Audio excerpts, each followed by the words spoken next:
Gente, pra você que chegou em outubro, aquele mês de outubro que parece que a folhinha não vira, né? Tá demorando pra passar e você tá correndo, parece que não tá saindo do lugar, tá que nem o hamster rodando ali na rodinha. Calma, calma que nós teremos aqui algumas dicas pra chegar no fim do ano com sanidade, certo? Eu não sei se dicas, mas com certeza um convite. Exatamente. Acho que o desafio aí é a gente manter esse ritmo do que a gente quer conquistar, dos objetivos que a gente quer atingir até o fim do ano, ou, enfim, na vida, mas sem perder essa coisa de que a gente precisa. Que a gente precisa desacelerar um pouco porque tá todo mundo correndo demais, né? Eu acho que tem uma coisa, né? Tem muitas formas. Assim, desacelerar é uma palavra, né? Tem muitas conotações possíveis. Dá pra gente entender isso de diversas formas. O que a gente vai falar, né? E não sou só eu que vou estar lá no Creative Mornings, vou ter eu e minha parceira, a Shala. Um beijo pra ela. O que a gente vai fazer uma vivência com as pessoas, então não é só contar uma história, trazer conceitos, mas também propiciar um pouquinho de vivência para as pessoas que vão estar lá, mas com uma conotação muito específica, que é a seguinte. O modo de produção, toda a lógica, né, que tá direcionada para produtividade. Produtividade significa resultado pelo tempo, né? Quanto mais se produzir no mesmo tempo, mais produtividade. Essa lógica parece que ela coloca sempre na frente o resultado e a gente deixa de colocar na equação uma coisa que é muito importante para entregar os resultados do próximo ciclo, que são as nossas relações. Então, quando a gente mira, né? Tudo bem eu entregar o resultado deste ano, queimando todas as pontes, né, brigando com todo mundo com quem eu trabalho, rompendo relações com todas as pessoas que fazem parte da minha rede, do meu ecossistema? Não, claro que não, porque no ano que vem você tem que entregar de novo. A gente tem mais um ciclo, né, é uma sequência. Sim. Então, quando a gente, acho que desacelerar, no sentido que a gente está propondo como é que eu abro espaço no modo de produção, que a gente não vai mudar, né? O modo de produção é esse mesmo. Como é que eu abro espaço para que, ao mesmo tempo que eu cuido de entregar as coisas que eu tenho para entregar, seja na família, seja com os amigos, seja no trabalho, seja onde for, produtividade, essa lógica de produtividade, aceleração... Ela tá em todos os lugares, né? Ela tá, às vezes, gente, até no nosso entretenimento. Exato. Porque sai uma série nova, você não viu... Nossa, você tá atrasado, né? Como você não viu? Sai um filme no cinema... Tiro férias, boto 20 mil coisas na agenda, porque eu vou viajar. Como você não leu o livro do Michel Coforado? Como assim? E você foi pra Roma, e você não viu tal coisa, e você não viu tal coisa, e você não viu tal coisa. Então, assim, essa lógica de produtividade, ela vai se imiscuindo nas coisas, né? Ela vai entrando em tudo. Então, vale para tudo. Então, como é que a gente abre espaço nesse modo de produção acelerado pra gente cuidar também... Acho que é a relação com a gente mesmo também que a gente precisa não desgastar, né? Agora. Estamos tendo na prática, né? Da gente respirar um pouco, parar um pouquinho, se olhar, conversar, falar como tá, como é que você tá, como é que eu tô. Porque para eu perceber como eu tô. E eu sou uma variável importante em qualquer coisa que eu estiver fazendo. Eu sempre tô lá. Quando eu tô, onde quer que eu esteja, eu sempre tô lá. Então eu também sou uma variável. Então parar e desacelerar me ajuda a parar e perceber como é que eu tô. O que é que eu tô precisando nesse momento? Será que eu tô dando conta? Será que eu vou dar conta do próximo ciclo se eu mantiver como eu tô agora? Então é cuidar da gente, cuidar do outro, cuidar das relações. E você acha que essa sensação de piloto automático faz com que a gente faça as coisas com menos reflexão, menos, não digo nem sabedoria, assim, mas menos percepção das coisas?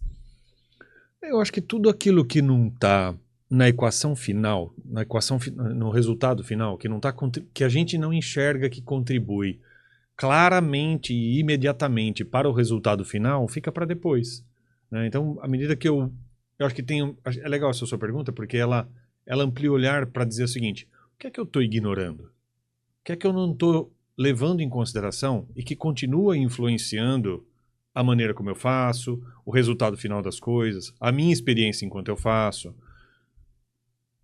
Exatamente. E me fala uma coisa, Rodrigo. A gente fala muito hoje sobre empatia, né? E eu sei que você trabalha muito essa parte da comunicação empática, da comunicação não violenta. E quando a gente está preso, assim, nessa roda de fazer as coisas muito rápido, acho que talvez a empatia é a primeira coisa que a gente abre mão, né? Você percebe isso também? Porque eu acho que, ainda falando um pouco dessa lógica de produtividade, ela é uma lógica muito funcional. As Uhum. coisas existem à medida em que elas servem para realizar uma coisa que tem a ver com produtividade, geração de valor financeiro e etc e tal, né? Tanto que, assim, nas empresas você tem os recursos humanos. Não são pessoas, são recursos humanos. São De onde recursos, surgiu isso de recursos mas é humanos? recurso mesmo, né? Você tem recurso material, você tem recurso financeiro, você tem um recurso que é humano, porque tem gente que precisa fazer coisas. Então, essa lógica, tudo aquilo que eu não percebo que faz parte da produção, da cadeia de valor que gera o resultado financeiro no final, eu tendo a ignorar e deixar para depois. Eu acho que a gente está vivendo um momento interessante que tem estudos mais recentes mostrando que para eu entregar. Opa! Aqui ao vivo! Ele entrou de novo aqui ao vivo. Inception. Desculpa. Problemas técnicos aqui. Eu falo e eu mesmo me ouço. Não já. é? Desculpa. Sou eu ontem. Sou eu antes. Eu entrei aqui pra ver se tem pergunta no chat, gente. Desculpa. Não, então, é isso. Eu concordo com você. Eu acho que a empatia fica de lado mesmo, porque a gente deixa de lado aquilo que a gente não entende, que está diretamente relacionado e envolvido na produção imediata. Só que essas coisas continuam. E aí eu estava falando, rapidamente para fechar, que tem hoje pesquisas mostrando que, assim, que estão colocando essas coisas na equação. Então, toda a história de segurança psicológica é basicamente uma pessoa que falou assim: puxa, se você não cuidar das relações e você queimar elas no caminho, quando você precisar delas no próximo ciclo, elas não vão estar disponíveis. Então, cuide para que a cada instante que as pessoas contribuam, receba essas contribuições de maneira que elas saiam de lá, saiam dessa experiência de contribuir com você, sentindo que valeu a pena, mesmo que ela dê uma ideia que não foi aproveitada. Mas é diferente, né? Tem muitas maneiras de fazer isso. Então, como é que você cuida para que toda contribuição seja recebida pelas pessoas que trabalham com você de uma forma que elas sintam que valeu a pena dessa contribuição? Porque da próxima vez que você precisar da opinião delas, da contribuição, elas vão fazer isso de novo. E o que vem primeiro? Se cuidar ou cuidar das relações? Eu acho que se cuidar. Sabe, eu nem sou eu que digo isso. Tem muita pesquisa a respeito. Então, sabe aquela história quando você está no avião e aí você tem aquele cartãozinho lá e fala assim: se despressurizar, coloca a máscara em você primeiro e depois você auxilia, mesmo que seja o seu filho, a pessoa que você mais ama no mundo. A mãe, a gente vive muito, a gente que é mãe vive muito nessa lógica, né? Coloca a máscara primeiro na mãe, porque senão ela não consegue ajudar o filho, né? E isso tem... Uma mãe que não tá bem não consegue fazer o melhor pelo seu filho, né? Ó, esse tipo de procedimento, ele é um procedimento hiper padronizado por muita pesquisa de dados. Então, assim, é melhor você se cuidar antes de cuidar do outro. Cuide-se. E depois você cuida do outro. Uhum. E eu falei, né? A mãe não consegue cuidar do filho se não cuidar de si mesmo. E eu acho que isso vale também para a liderança quando a gente está trabalhando, né? Eu não vou ser uma boa líder, eu não vou saber cuidar das pessoas que eu lidero, né? Se eu não estiver bem também, tiver essa liderança consciente, ou tiver. Você acha isso também? Olha, eu nunca tinha pensado nisso, mas faz todo sentido o que você está falando. E eu acho que se eu estou dizendo que cuide-se antes de cuidar dos outros é verdade, isso vale também para a liderança. Então, uma liderança que tem consciência do que está presente, e aí mais um motivo para desacelerar, né? Então, eu só consigo perceber o que está acontecendo comigo se eu tiver um pouquinho de atenção reservada para isso.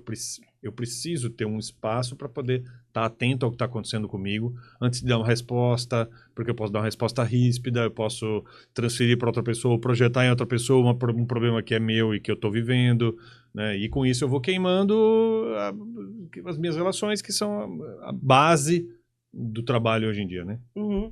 Eu fico pensando assim, como a gente estava falando um pouco do contexto do fim do ano, eu sei que isso gera uma ansiedade em algumas pessoas, não só em relação aos projetos de trabalho, né? Porque, enfim, você começa a correr para fazer tudo que você não fez. Mas, assim, até os nossos compromissos sociais começam a ser muito abundantes e você fica até ansioso e com aquele receio de perder alguma coisa. Nossa, mas os meus amigos da escola combinaram aqui, mas eu tenho que ir num chá de bebê, não sei o quê. Tipo, até os nossos compromissos sociais, eles se acumulam e fazem a gente se sentir culpado porque a gente não tá dando conta de estar em tantos lugares e cumprir tantos papéis, né? Acho que o desacelerar também tem um pouco dessa coisa de parar e pensar onde que eu preciso realmente estar nesses papéis, né? Onde eu quero. E o querer... nossa, a gente não treina o ouvido para saber o que quer, né? Sim. Porque a gente está recebendo, assim, tem muita mensagem no mundo hoje te oferecendo coisas, sugerindo desejos, né? E do que é o bom para você. Então, ter consciência do que se quer precisa de tempo também. E não é eu não acredito num querer para sempre. Eu quero tal coisa, eu gosto disso, porque muda, né? Sim. Eu gostava de uma coisa, não gosto mais. E às vezes muda ao longo do dia, né? Enfim, tô com fome, comi, não tô mais com fome, né? As coisas passam, as coisas mudam. É muito volátil isso. Então também precisa de tempo e de... Tempo... Tô falando de tempo, mas na verdade é a economia da atenção, né? Eu tenho uma quantidade limitada de atenção a cada instante. Onde eu coloco essa atenção? Como é que eu vario? Como é que eu estou fazendo essas escolhas? Como é que você, que está aí ouvindo, como é que você está escolhendo onde você coloca a sua atenção a cada instante? Você tem consciência do processo e os critérios que você usa para escolher onde você coloca a sua atenção ao longo do dia, ao longo das semanas, ao longo dos meses, ao longo da sua vida? Nossa, a gente fica até abalada, né, ouvindo isso, porque a gente fica pensando assim, caraca, realmente eu não tô escolhendo bem, né, onde eu tô colocando a minha atenção. E você acha que isso é uma coisa mais de autoconhecimento, ou pode ser aprendido? Eu acho que é trabalho. É trabalho? É treino. É parar, é consciência. Exercitar um músculo. É exercitar, eu acho. Eu acho que é. Eu acho que é quanto... Claro, se você tiver num círculo de amizades que favorece, que as pessoas falam sobre isso, se você lê a respeito disso, se você convive em lugares que falam sobre isso, acho que você tem uma tendência maior, mas isso não impede que você esteja no olho do furacão e pare para prestar atenção onde é que você está colocando sua atenção. Exatamente. Eu vou dar uma dica de onde você vai colocar a sua atenção na sexta-feira que vem, dia 30 de outubro, que é vir ouvir... 31.